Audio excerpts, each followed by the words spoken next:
One thing we all have to deal with is change. You go to work, you think everything's all set up, it's going to be a great day, and then all of a sudden things start to go haywire. Well, this is where perception can serve you extremely well and help you get everything you want. When change hits, you can perceive that change any way you want. Obviously, the smartest thing to do is to perceive unexpected changes in such a way that you can turn it to your advantage. Not only that, but it's a way of positioning yourself so that you look good to everybody else. Anybody can do their job when it's easy. The question is, how good are you when things start to go wrong? See, when things start to mess up, you're faced with a choice. You can either be a victim of those circumstances, or you can be on top of the circumstances. You can master the circumstances. And whatever happens, you can use it to your advantage. People notice that. People notice the salesperson who sells in the worst territory. That gets much more attention than the salesperson who sells where it's easy. You can't let the unexpected throw you off. You can't let things that go wrong get in your way. You've got to take advantage of those things. That's the way, because if these things are used and create, well, then you've got a good idea. You've got an idea that's worth something. You've got to learn to operate in the deepest trouble.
When,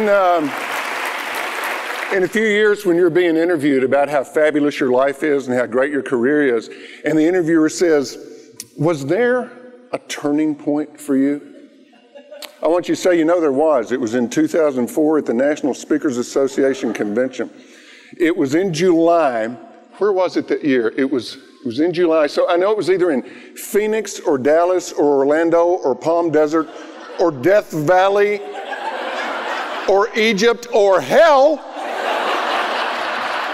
or someplace that sucks the lungs out of your body when you step outside the hotel. But I remember the Sunday morning keynote. Don't remember the speaker. He wasn't that impressive. But I remember I started thinking about what I need to let go of. And everything changed. Everything was different. A buddy of mine who's in this audience today turned me on to a book last week. Stephen Pressfield. We could get this guy to #1 on Amazon by the end of the day. Stephen Pressfield, The War of Art, not the art of war. the war of art. It's about what gets in our way. It keeps us from creating. He said, never forget, this very moment we can change our lives. Listen to this. There was never a moment, never, and there never will be, when you cannot choose to alter your destiny. Whoa. So look at your watch and see what time it is right now, and remember this moment. He followed up by saying, this second we can sit down and do our work. That's what we're going to do. For this little time I've got with you, we're going to sit down and do our work. And I submit to you that the biggest part of your work, the biggest part of my work in terms of importance and potential power is what you let go of. Now, there's a lot of people that will leave this conference and they'll have 1,000 things to do. They'll have listed to do things and they'll be so excited. And it's just, where's Lisa? Where's Lisa Ford? Raise your hand, Lisa. Lisa, there'll be people that'll be coming up to you in the lobby on the last day of the convention, and they'll do the usual thing. It'll be, Lisa, it was so great. It was so much fun. Oh, I learned so much, and the keynote speakers were great, and the breakouts were great, and the food was, well, the breakouts were great, and it was just incredible. And you, I mean, look at you every day. Your hair, your shoes, I hate you. And they'll go home all excited about the 1,000 things they want to do, and that's cool, that's fine. But then there will be the professionals who will say, this was good. And I think there's a couple of things I need to let go of. And they'll go home and do their work. Now, my presentation is about, Scott said last night, he said, now I'm not doing 3 points in a poem, I'm doing 2 points in a poem. I'm just doing 1 point. That's it. 1 point, and that's it. It's kind of like the religious symposium where they brought in speakers on all the world's great religions. And the speaker on the Hindu religion started his lecture. And he said, in the great Hindu tradition, the world rests on the back of a turtle. And he continued his lecture. And about a minute into it, a woman on the second row raised her hand and she said, I've got a question. He said, yes, ma'am. She said, what's the turtle standing on? He said, another turtle. He continued his lecture. About a minute later, she raised her hand again. He said, madam, it's turtles all the way down.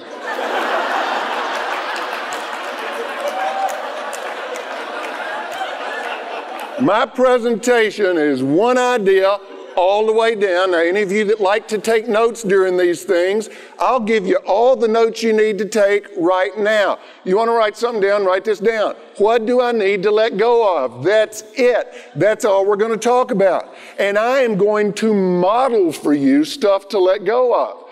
You've got to be okay with a couple of things when I get up here on stage, gang, because this is not your average keynote. I'm not even sure what a keynote is.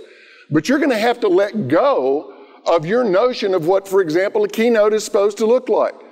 Darren LaCroix came up to me backstage and he said, I've got to tell you something. He said, I heard you speak a number like 10 years ago at NSA. He said, my gosh, you had notes, you lost your place. He said, it just really let me feel like I could do anything I wanted. Hey, next 20 minutes, I'm going to set some of you free, baby.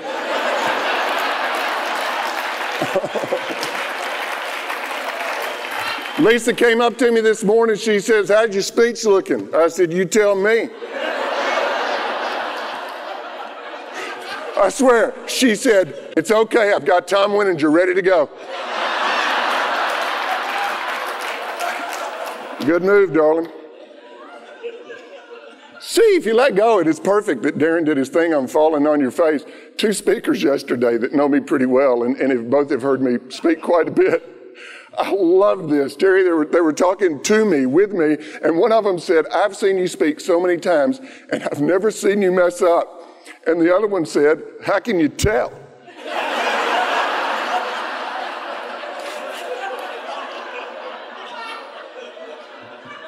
By the way, some of you are really not going to like this. As I get into this, I'm going to be reading a lot because this is really, it's almost more like a committee report.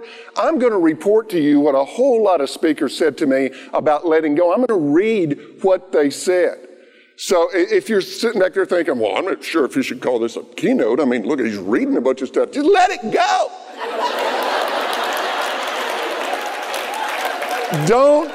Don't be with it the way you think it's supposed to be. Be with it the way it is. So just let it go.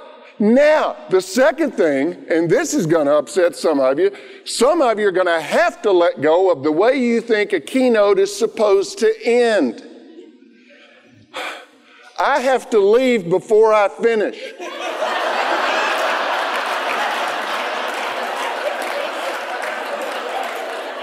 I'm serious. So you're going to be on your own at the end of this thing. You've got to be okay with that. You've got to let go. Last night, our president, Mark Sanborn, said we need to have more fun than is warranted. Well, you can have fun with this if you choose. But for this to work at the end, you've got to be willing to play. Now, the beautiful thing is, Mark, this is a group that's generally pretty willing to play. But I need some buy-in from you on the front end about what's going to happen in a little while at the end. Will you just let go and be okay with whatever happens? Wait a minute. Yeah, give me a big old Larry Winget, you bet. Yeah. Thank you. Then we'll all be happy. Everything will be fine. Now, the next thing, you have on the table in front of you a handout. Wait, do we still call them handouts? Did we let go of that? You have a teaching aid. Wait. You have a learning system. You have a conveniently sized learning system. Now, most speakers say, don't look at the handout while I'm speaking. I don't care. You can just sit there and read it. You can turn your back on me and read the handout. Not on the front row. That would be a little embarrassing. And the thing on the handout, it's brain teasers to think about what you might want to let go of. There may not be anything on that handout that resonates with you, but there may be a couple of things that you say, well, maybe I should chew on this. My big goal is that at the end of it, at the bottom on the back, that you be able to fill in the blank and say, what I need to let go of is. So this is a work session. We're going to sit down, we're going to do our work. Now, back in April, I was in Orlando, Florida, at the Gaylord Palms for the Convention for Help Desk International. Very cool convention. This is one of those conventions where they spend a lot of money, they do it right. You know, those are the ones that we love to do. They treat the opening general session keynote speaker like a king or a queen. I mean, it's one of those. Picture it, big, way bigger than this. Big stage, big room. The opening keynote speaker was Nito Cobain. I was there as one of many breakout speakers. I was a breakout speaker.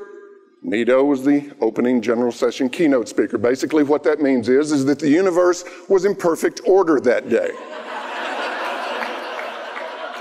Everything was as it should be. And during Nito's speech, he said something that really struck me, because I'd always been thinking about this idea, Nito, and we talked about it of letting go, and I talked to you about it afterwards. But in his speech, Nito said, he said, everyone has a to-do. Actually, he said, everyone has a to-do. No. He said, everyone, you just say it so beautiful. He said, everybody has a to-do list. He said, but I also have a to let go of list. Now, I can't speak for Nito, but I'll bet you that you agree with me, Nito, that it all starts with the to let go of list.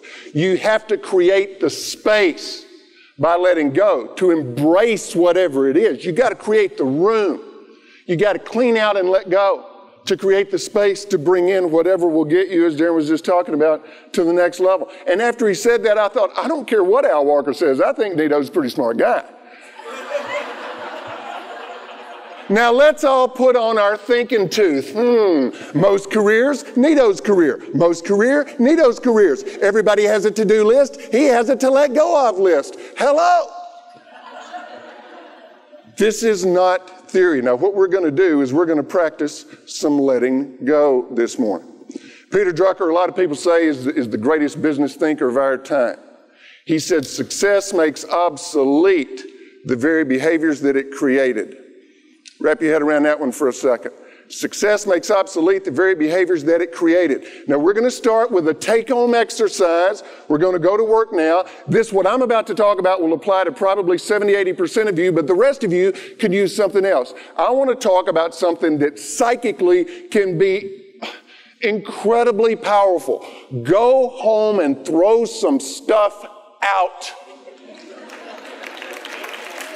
For some of you, It's that stack of articles on your desk that you tear out when you're on the airplane. I'm going to read that. Joy, I bet you got a stack 100 feet tall. I'm going to read this. I'm going to read this. This will help. This will help. Go home and throw it away. Why don't you talk about what you think instead of what they think anyway? Now, don't get me wrong. I'm not saying don't read articles. I'm saying, though, as a symbolic, incredibly important step, go home, take all that stuff, and throw it away. Thing is, if the article's more than 2 weeks old, it's probably obsolete anyway. And you got stuff in there that's a year and a half old. You're not going to read it. Just go home and throw it away. But what really would be powerful, and I'm going to start hurting some of you right now. Some of you about to tear up. Go home and throw your product away. Yeah. You know the product I'm talking about. I'm talking about stuff in the boxes in the garage, in your basement, in your office, that stuff that's all stacked up. Mark, when was it 10 years ago or thereabouts that I came to Denver and you and Alan Parisa and I, spent the weekend brainstorming? I went to Mark's house. Mark had a very cool little house near the university in Denver. Now, of course, he has a very cool, big mansion president house in Denver. It's big. But at the time this was pre-Darley, he had a little cool house. It was great. Mark took me on the tour of the house. He took me to the basement. Underneath this little house, this guy had surreptitiously excavated out 8 city blocks. I thought I was in the warehouse of Amazon.com. Holy moly, there were boxes everywhere, and some of them were old. You know what I'm talking about, the ones that have the corners chewed? There had been, families of mice that had been living for 40 generations off of eating his motivational books. Can I get a witness, Mark? Is it true? That's the stuff I'm talking about. I'm talking about that 10-cassette album you recorded in 1991. Go home and throw it away. Nobody's gonna buy it. Hey, the video that I started this out with, I threw it away, and you're thinking, well, yeah, duh. No, it was cool. Look, a 4-part video series back in 1986. The title, Choose Success. Pretty snappy, huh? Back in those days. We sold these things sold like hotcakes. Well, we sold some of them. But here's the key. We had cases of them left, and we're still getting orders. And I said, pull the plug. Don't sell anymore. Tell them it's discontinued. Why? Because I don't do that stuff anymore. It's not my best work. I don't want that out there. Move on. I had a couple of self-published books. They did sell like hotcakes. Managing the customer-focused team and focus on the customer. Last week, we got an order for 50 more. This is because people buy it in bulk. And, we did great with that. Sold a ton of those things. It wasn't a call, it was email. Somebody emailed and said, we'd like 50 more of these. We love the book. We wrote them back, said, sorry, you can't get it. It's discontinued. It's not available. We threw the last of those away. And we threw away a ton of them. Why? Why would I not want to sell it if somebody wants it? It's not my best stuff anymore. I don't do that anymore. Go home and throw that stuff away. You're better than that now. Aren't you?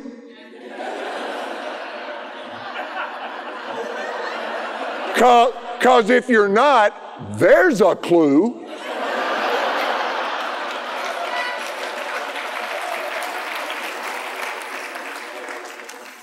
All right.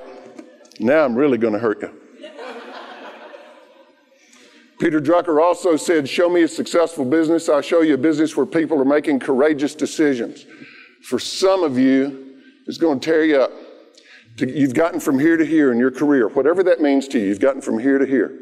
You did it with your speaking. You did it with a speech. Go home and throw your speech away. Go home and throw your speech away. I've done it, gang. I wouldn't tell you to do it if I hadn't done it myself. Take your speech material and throw it away. And you're going, wait, that doesn't make sense. It got me from here to here. And it's probably what is keeping you from going from here to here.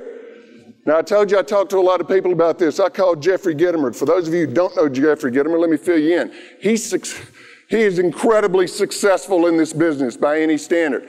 I said, Jeffrey, what are you throwing away? He said, I had to let go of the idea that what worked for me last year would work in the future. I could use the experience and knowledge, but not the material. Because in Jeffrey's market, the way he's positioned, he can't do last year's material for this year's audience. It won't work. Now, some of you may be thinking, but wait a second. What about Wingate? What about Larry Wingate? Larry Wingate is incredibly successful. He does the same speech. Now, let's all think. What do you think the process is to get to the point where you've got a speech that burns from the second you open your mouth without let up till the time you walk off stage? I mean, a killer that just books you solid.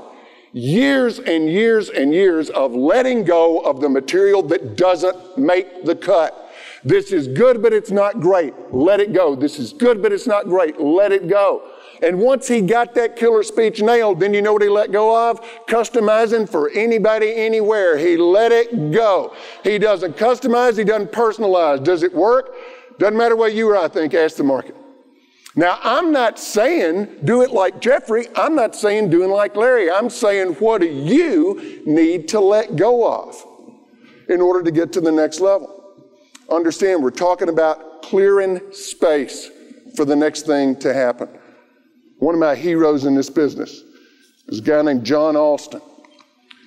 I said, John, what have you been letting go of? He said, first, I've decided to narrow my focus. I'm taking a lot of attributes and programs off my website. I am narrowing down my field. I can't be an expert and a man of all seasons too. You know what he's saying? Pick a lane.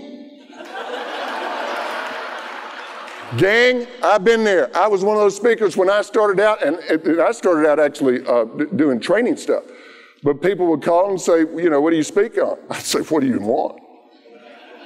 I can go to the bookstore and have you a program in by tomorrow morning. I can have you a 3-day workshop by tomorrow morning. But eventually I picked a lane.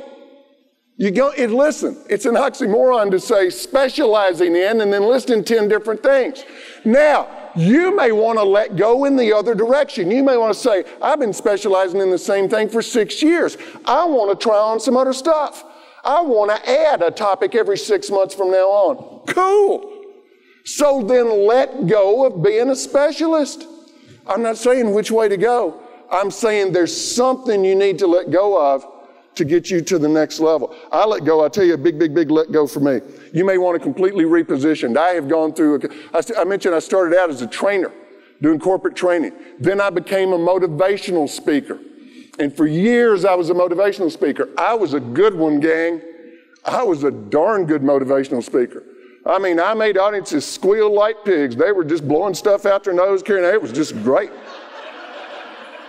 Everybody loved my motivational stories, except me. I loved them for a while, but I can only hear the same story so often, even if it's mine. And little by little, I'll never forget, I was doing one in Minneapolis. Renee Strom was in the room. She didn't know this was going on, but I was telling a story, and I thought, if I have to hear this story one more time, I'm going to puke on stage. I don't know, can I get a witness from anybody? Have you ever felt that way? You know what I loved? You know what turned me on? The stuff in between the stories, where I said, now let's talk about how this applies to your business. That's when I started getting juiced. And so I thought, well, if that's what you love, let go of the motivation and move on and go into business. And now I talk about branding and competitive positioning. That was hard. That was scary. Darren talks about moving on even when you're scared. That was scary. That's a big shift. Nito, you won't remember this, but we sat side by side on a flight from Chicago to somewhere, and you knew I was going through that change from motivational to business. He says, you're not getting a lot of standing ovations anymore, are you? I said, no, I'm not. He said, well, that's the nature. You're doing a different thing. It's not an emotional ending. He said, you may get much higher evaluations, and the key is, are you getting hired? And by the way, when I talk about letting go of your material, that runs into a lot of resistance, because there's people that will say to me, they'll say to you, they say, I'm not going to let go of my speech. People love my speech. People line up after I give my speech and tell me I'm the best speaker they ever heard. People cry when they hear my speech. It's just that when they hear my speech, they never hire me to come back and do it again. Well, there's a disconnect. Wait, they love your speech, but after they hear it, they don't come up and say, have you got your calendar with you? Because we got to bring you back. We got 9 more divisions in this company. This. Listen, I'm not saying your speech isn't good, and I'm not saying people don't love it, maybe on a personal level. But there's some people that maybe ought to quit. Stop beating yourself up, man. Do it as a love. Do it as a passion. And maybe find, I started saying, maybe get a Subway shop like Darren. Well, not like Darren, but there are a lot of speakers that said, I love to do this, and I'm going to do it the rest of my life, and I'm going to build a career in something else too. That's fine. You can let go in that direction. I let go of being a motivational speaker to become a business speaker. You might want to let go in a different direction. I called up Glenna Salisbury and said, Glenna, what are you letting go of? Where's Glenna? There we go. So what are you letting go of? She says, I've let go of a whole lot. In particular, after having spoken in the corporate world since 1980, for years, I focused on providing hard skills information. Somewhere, and you did all the research, and you knew your audience, and you knew their business, right? And you were good at it, huh? Yeah, you were. And she says, somewhere in the last decade, I began to feel that every audience consists of people who have very simple heart needs. They needed hope. They needed to laugh. They needed to have their faith kindled. That has become my calling. She says, I still speak to the same corporate audiences, but my message is now focused on leaving a legacy in the hearts and lives of people. My business has remained steady. Her personal satisfaction, she says, has risen by leaps and bounds. By the way, did you just tell me, we haven't talked about this before, was that easy? Was that just like snap, letting go of that? It's very risky. Roll the dice, but fall forward. By the way, at the end she says, I've let go of my need to read Fast Company, Forbes, and Fortune. Instead, I read Hearts and Lives. I read every word of Forbes, Fortune, Business Week, Wall Street Journal. I eat that stuff up with a spoon, Glenna. It does my heart good. It's fun for me. We both let go to get to totally different places. We wouldn't have gotten there, though, if we hadn't said, I'm going to let go of this. It doesn't do it for me. I was talking to my buddy Jane Atkinson. I said, Jane, what do you think about this whole letting go thing? She said, I'll tell you what I think. Don't get stuck doing something you're good at. I said, brilliant. It's brilliant. She said, well, I got it from you. You said it at an NSA workshop a couple of years ago. I said, then it's really brilliant. I don't think I made that up. I'm not sure who to credit. I think maybe that was in Poe Bronson's book, What Do I Do With My Life or something. I'm not sure I can take credit for authoring that. Can anybody relate to that? How many of you right now, give me just a little hand raise. If you feel like you might be stuck doing something you are really, really good at, holy mackerel, look at the hands. Let go. You may want to let go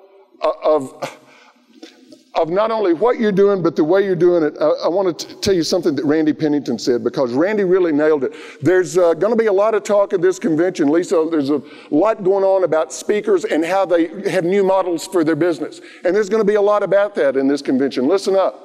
Because not only letting go of your material and how you do it, but letting go of your whole definition of what it is that you do. I knew it was a landmark for me that I'd gone from one level to another. When Brian, I was working for Paul Blackney, WorldSpan in Atlanta. I was closing speaker for the WorldSpan conference. Paul Blackney took the stage. Now, I'd worked for him 2 or 3 times before. He didn't use my standard introduction. I'm in the back of the room. Blackney takes the stage and he says, we normally end this conference with a professional speaker. This time we're going to do something different. He says, I've brought in what I think is the smartest person on branding in this country. I think he can help us reposition this company and take it where it wants to go. And then I'm in the back of the room going, yes, thank you, thank you, thank you. That's a repositioning. Now, what Randy said was, and I had always been wanting a metaphor for, well, what does that mean if you don't define yourself as a speaker? Listen to what Randy said. He said, I've rarely thought of myself as a speaker. Speaking is a distribution system. And saying you're a speaker is like saying you're a Coke machine. It's the distribution system for the ideas. And he goes on to say, would you rather be the Coke machine or the Coke? Of everything that I heard from speakers, the one that I want to start to bring things together with, the one that really struck me is getting to the heart of what letting go is all about, which I think is courage. One that struck me as most courageous. Where's Eileen? Eileen McDowell, there you go. I said, Eileen, you letting go of anything? Here's what she wrote me. Listen to this. Just see if you can relate to any of this. She said, for me, this is the era of letting go. And man, is this scary. I'm totally rethinking myself. I've had to let go of my flagship book because my publisher went under with the 9/11 thing. And there's too many books like it in the marketplace to start over with a new publisher. I've let go of topics I used to speak on. Listen, I'm also trying to let go of my own fear of inadequacy and always comparing myself to others and coming up short. Do we do any of that at NSA? Let go of my own feelings of inadequacy and comparing myself to others and coming up short. I think I've played too small. And so, with great fear, we've made some significant changes in terms of fee and in a number of other areas. And as I read through that, I could not help but keep flashing on something that I want to share with you. You've all heard this or read this. I've never ended a speech with a poem in my life. I don't do inspiration. This isn't a poem, but I think it qualifies as inspirational. A lot of people think Nelson Mandela wrote this. Nuh-uh, Marianne Williamson wrote this from A Return to Love. Nelson Mandela read it at his inauguration. See if this strikes a chord with any of you. Think about what you just said, Eileen, and listen to this. Our deepest fear is not that we are inadequate. Our deepest fear is that we're powerful beyond measure. It is our light, not our darkness, that most frightens us. So we ask ourselves, Eileen, don't we? Who am I to be so brilliant, so gorgeous, so talented, so fabulous? Actually, who are you not to be? You are a child of God. Your playing small doesn't serve the world. There's nothing enlightened about shrinking so that other people won't feel insecure around you. We are born to make manifest the glory of God that is within us, and it's not just in some of us, it's in everyone. And as we let our light shine, we unconsciously give others permission to do the same. As we're liberated from our own fear, our presence automatically liberates others. Now, sometimes at the end of a presentation, I've sat in this audience, and you know what we do at NSA? We finish and then we rush out of the room and go to the break, and then we rush to the next breakout system. And every now and then I've thought, I wish I could have a couple of minutes just to sit here and be with this and think about it. So that's our next part of sitting down doing our work, and then we'll come back and finish up. But I want you to sit here for just, it's about 4 or 5 minutes, and think about what you need to let go of. Now, as you do that, you're going to just watch the screen, because we're going to run a video. And in the video, there are some ideas from a lot of people in this room. There are also some ideas from some names that you will recognize outside of speaking. It's all about letting go. So just sit back and watch this, and then we'll come finish up. Roll the video, guys.